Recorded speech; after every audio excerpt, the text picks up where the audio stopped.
আমার বন্ধু কালাচাঁদ। তাই গৌর হরি বল হরি বল। তো সত্যি সত্যি যদি রজনী না শেষ হয় তাহলে তিনি আসলেও আসতে পারে। তাই ভক্তের ডাকেই তো ভগবান, যদি ভক্ত মন থেকে ডাকে ভগবান কি না এসে পারে?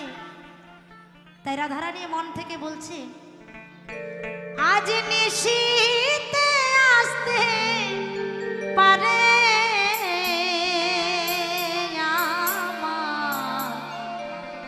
আমার বন্ধু